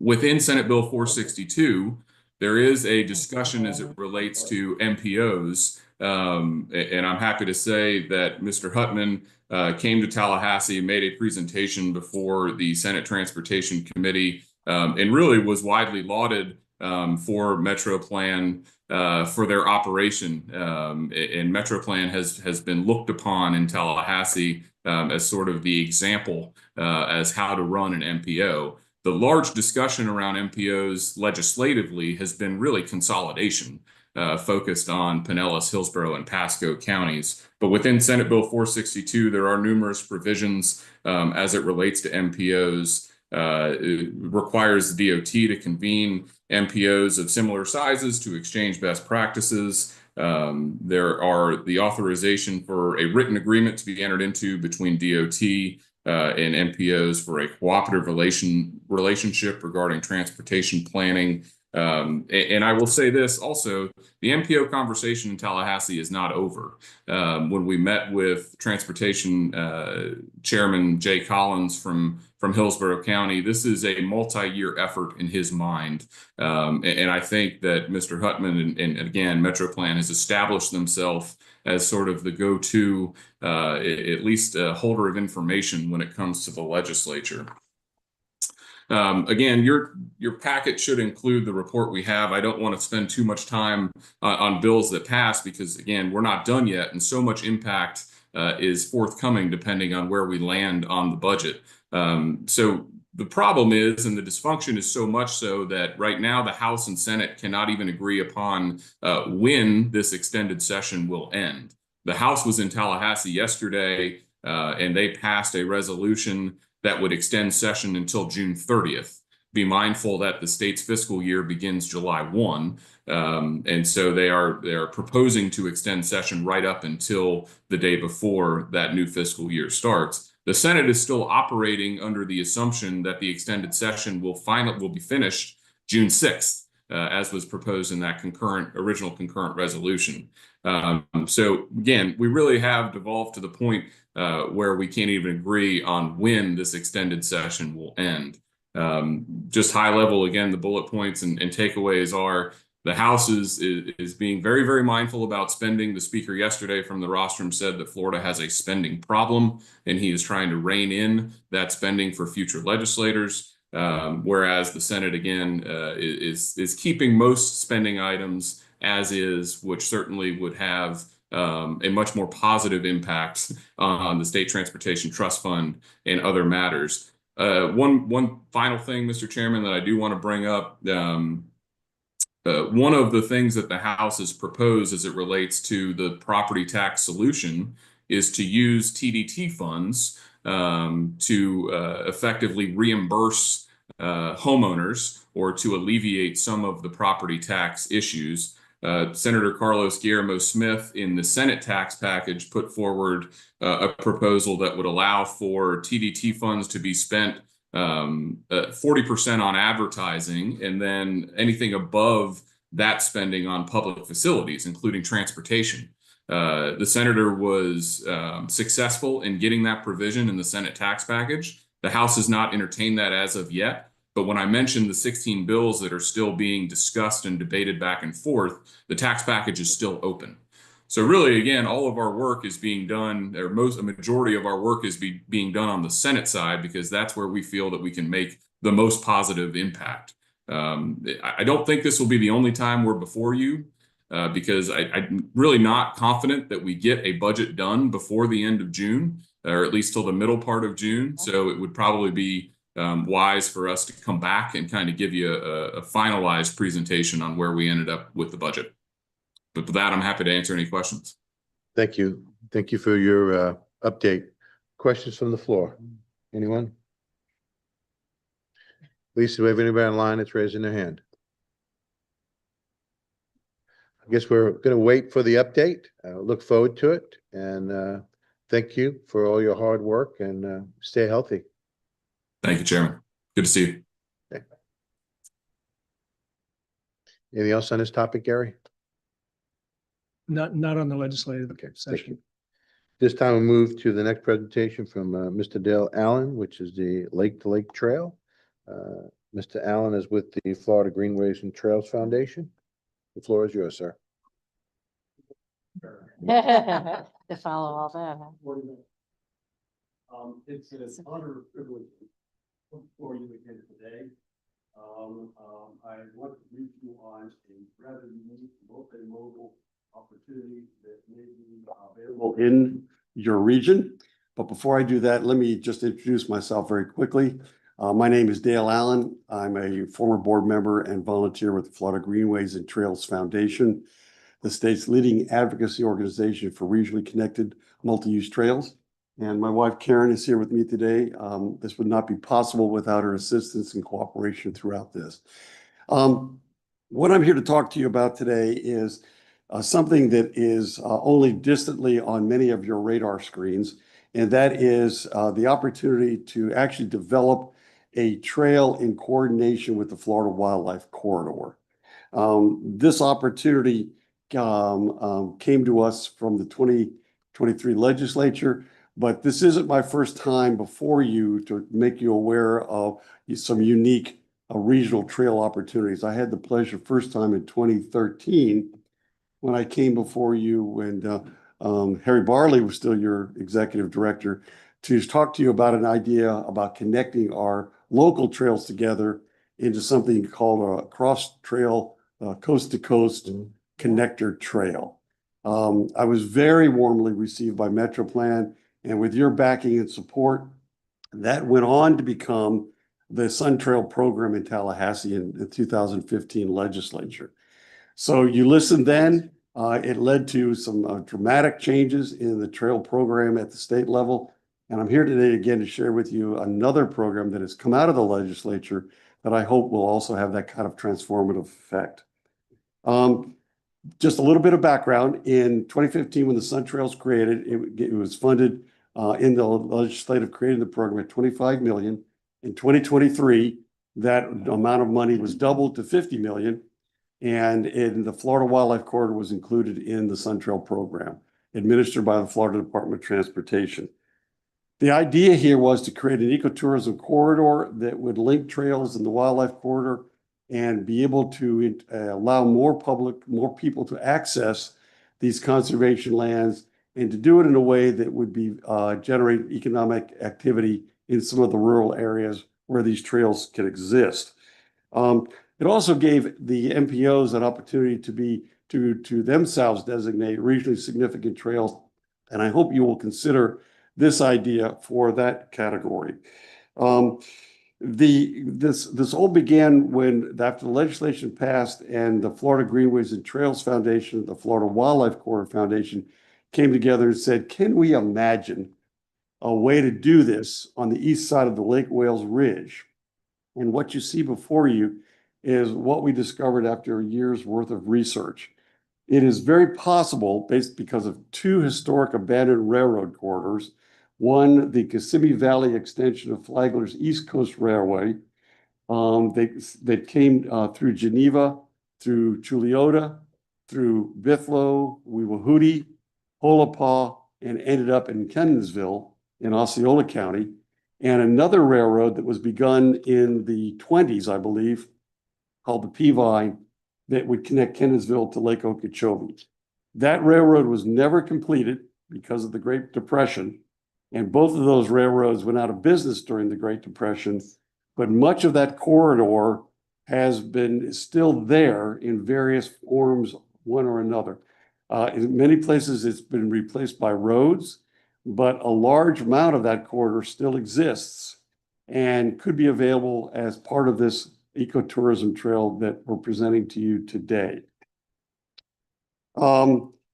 It also would have another very beneficial effect if MetroPlan is interested in this idea, because a lot of the communities that still exist out there were created by the railroad. And those communities have languished over the decades because the railroad's gone. This could create an opportunity to shine a very bright and new light on both the work that Seminole County is already doing to extend the Flagler Trail to the Orange County line, but also to create, reconnect through Orange County and reconnect Bithlo to Chuliota and Geneva to the north, and to connect communities further south like Weewahootie and Holopaw. It would be a significant change for these communities to have this kind of an amenity available to them. And the transformative effect is, I know, not lost on MetroPlan and all of the people around this table. For those of us who remember what Winter Garden looked like in the late 1980s, it was a very depressed economic area in the county. And it's unbelievable what the trail did to those communities along through there. So we have that opportunity, I think, in front of us today. But with the unique component to this is that this is also to be linked to the Florida Wildlife Corridor. And so to get to this idea, I'm going to have to throw some new concepts on the table, because this is the body that I think is the right place to think about this stuff. We have the wonderful model of complete streets available because of context planning in our urban areas and rural areas. We're starting to think about these corridors with trails and wildlife linked as almost complete corridors, where the needs of both non-motorized transportation and wildlife have to be thought of together. So that will affect our future planning for roads and other high-speed alternatives in this part of the county, but also means we'll have to go back and look at some of the former infrastructure that was created before this idea emerged. So there are big long-term implications of this. And I think you're looking at a proposal here that could be something over the next 20 to 50 years to bring it into reality. But if we could do it, we would have something that would be unique not only to Florida, but potentially unique for the United States. So I'm here today to kind of start this dialogue with you. I've already presented this idea to the East Central Florida Regional Planning Council at their April agenda to make the counties that would be involved aware, but to make the larger region aware of this opportunity. And we are still in the feasibility and thinking phase of all this. If MetroPlan likes this idea, we would like to ask MetroPlan to kind of be the lead entity taking this idea forward because it touches into so many ideas that I heard discussed this morning. Okay, and this whole trail needs to be thought of from beginning to end if it's going to exist. And the trail that we're proposing would connect Sanford on Lake Monroe to the city of Okeechobee and ultimately Lake Okeechobee, where it would meet two other components of the Sun Trail system. And we would have an interconnected regional long distance trail through the heart of the Florida Wildlife Corridor.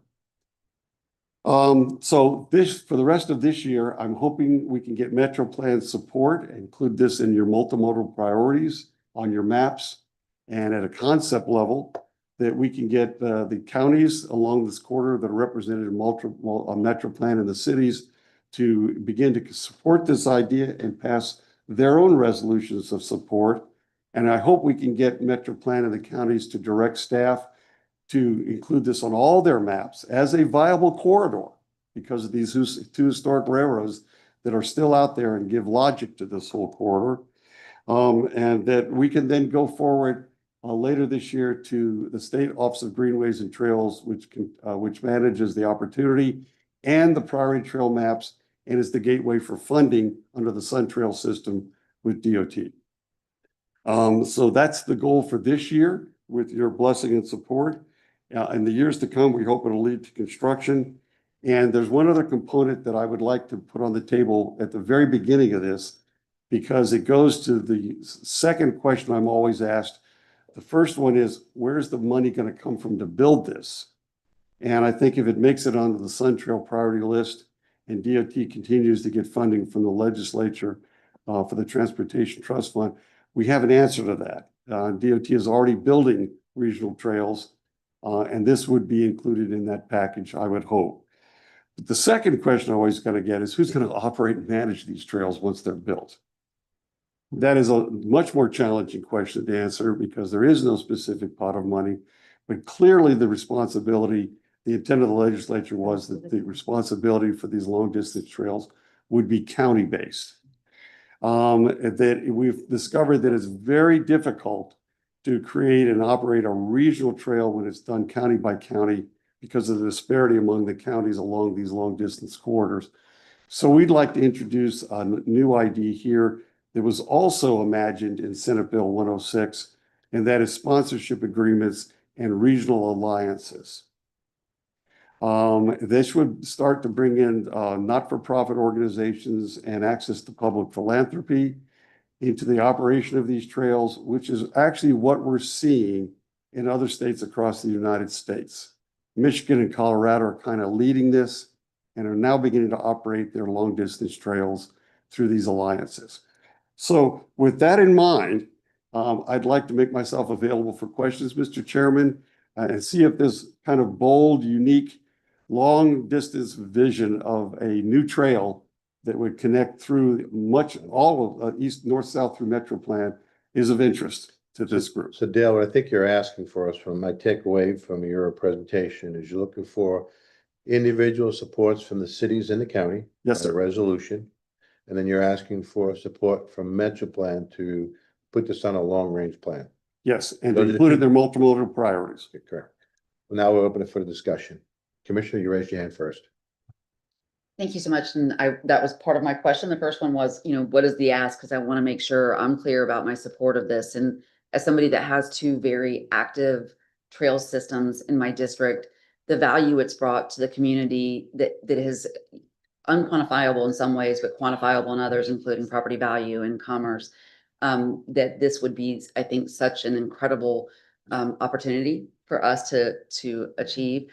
My question, though, is understanding that this was a rail corridor, is the right of way still, something that would need to be acquired? Is it part of a transportation structure that we would sort of have a step ahead on that right of way acquisition? We've never done the title research on the entire corridor, but my understanding in talking to knowledgeable people is that the railroad no longer has any interest in these corridors. They were lost during the Depression for failure to pay taxes and or through forfeiture of bonds or one thing or another.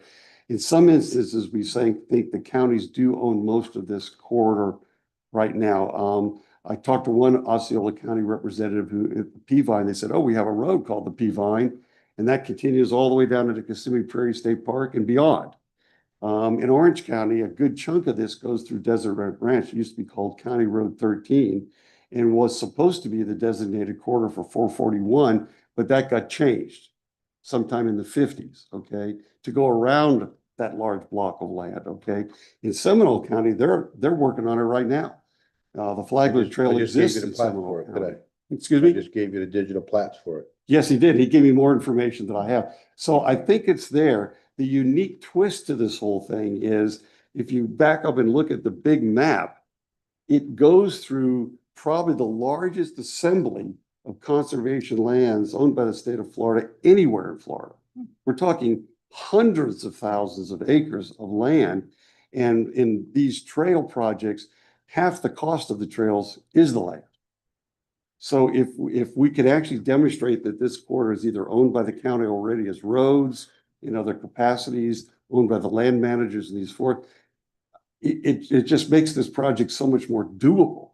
Okay, how to do it and how to operate it are also very big issues because there is no ecotourism corridors in the state of Florida. You guys would be the pioneers on something like this. Dale, can you give us an example template for a resolution? Because I know you gave the Seminole County one. Yes, we've given Seminole County one, and I think we've sent it to the other two counties, Orange and You can send it to Osceola. Gary. Gary can assimilate. Yes, Gary, I believe Gary has a copy of that. Yes, because we're asking you not only to embrace the concept, but to get direct staff to promote this and work on this. Any other comments?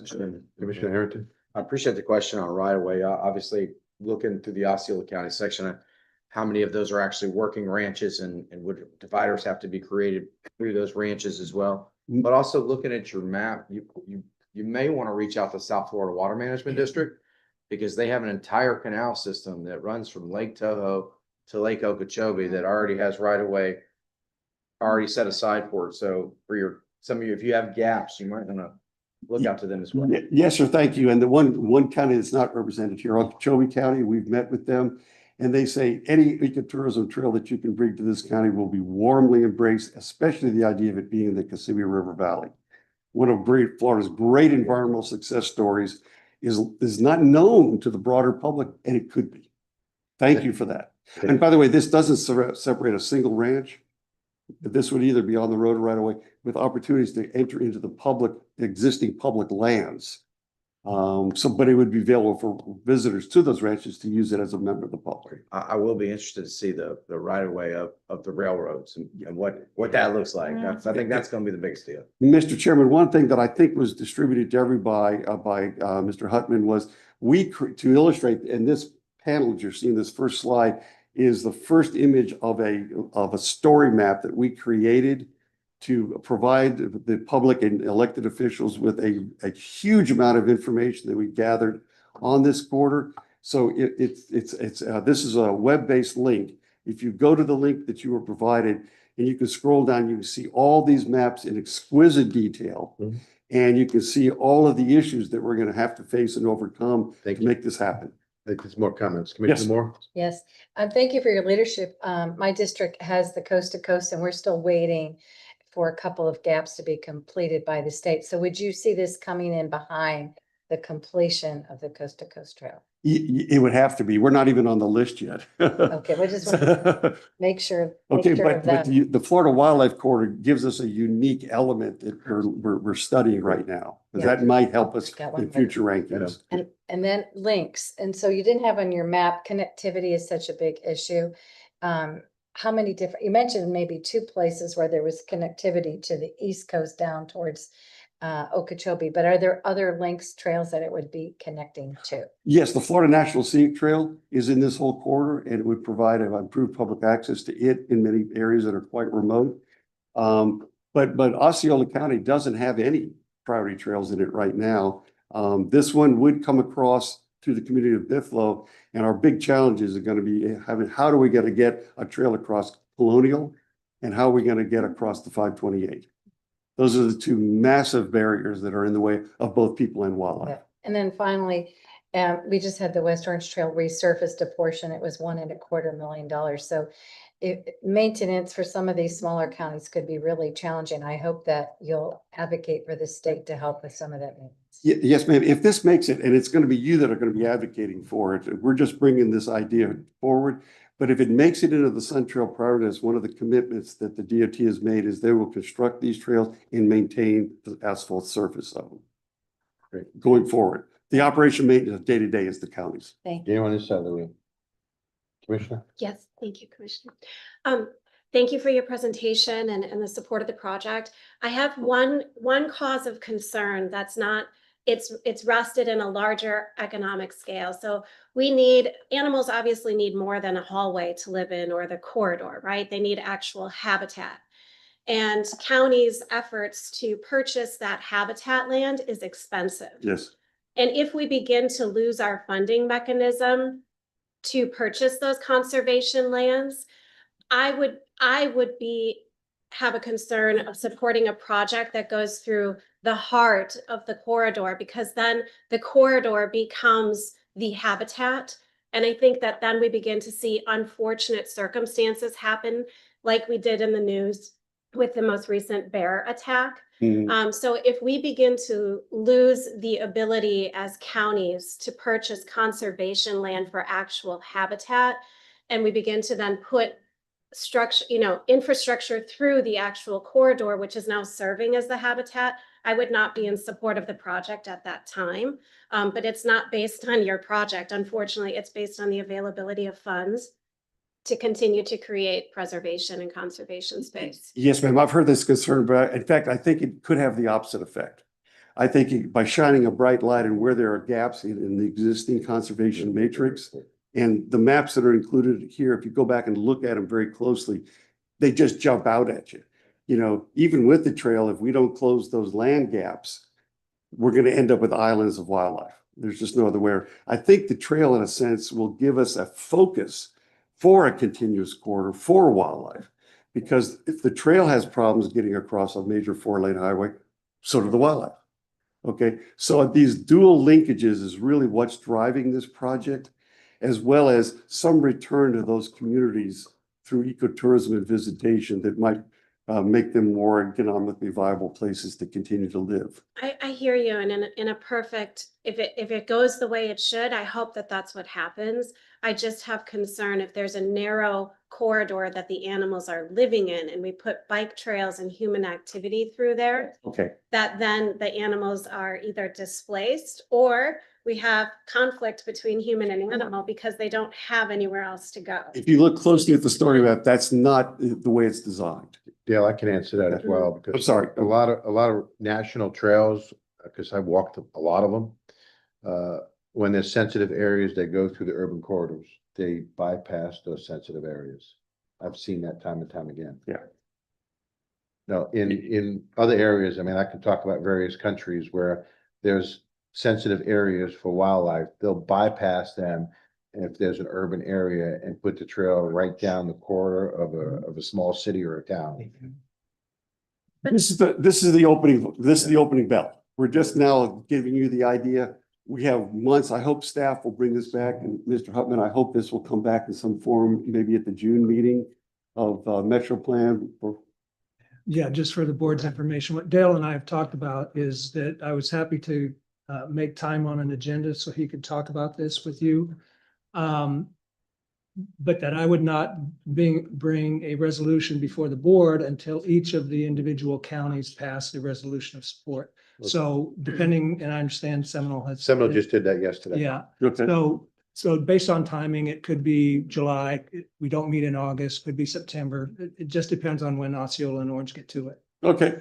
Dale, don't mean to cut you short. We got to I appreciate the opportunity. I'll be back in Thank you. 10 years with another. appreciate it. Mr. Chairman, Mr. Commissioner. I just want to say one thing. First of all, every great idea, has to have a genesis. And I just want to give Dale a great deal of credit and his folks and his wife and everybody, because the point is, this has been a lot of work just to get to this level. And I wanted to congratulate him. I also wanted to dissuade any concerns when it comes to conservation. And Kelly and others, I just want to say this. It has been my findings that when we put trails and put, opportunities through conservation areas or within conservation areas, it then provides the opportunity for people to want to protect everything around it. And as I've used in many times in the Wekiva and other areas, to see it is to save it. And so I believe very strongly that if we can do this, we will also, just because people will then be attached, if you will, to their surroundings, that the conservation will come, and it will be, it will be one and the same, and they'll be working together. Thank you, Commissioner. Okay, we're gonna move on. Public comments. Lisa, you have any written public comments?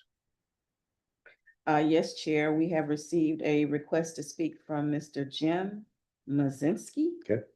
You can give us your name and address for the record, and you'll be given 2 minutes.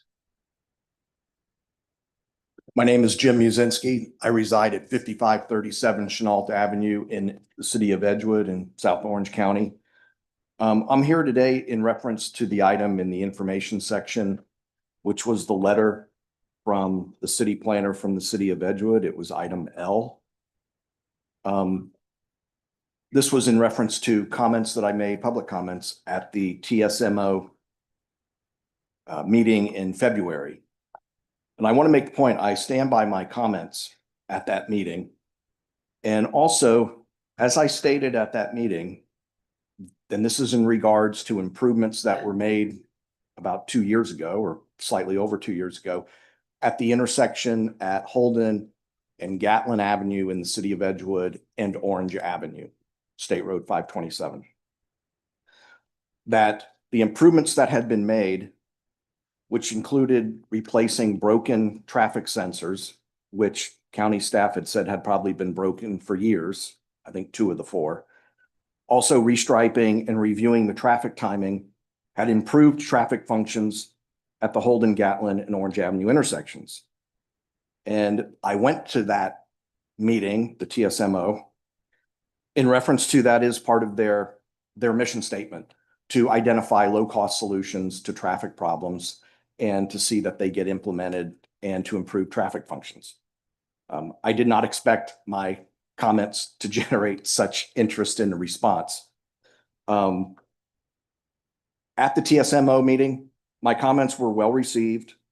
No one on the TSMO objected to my comments.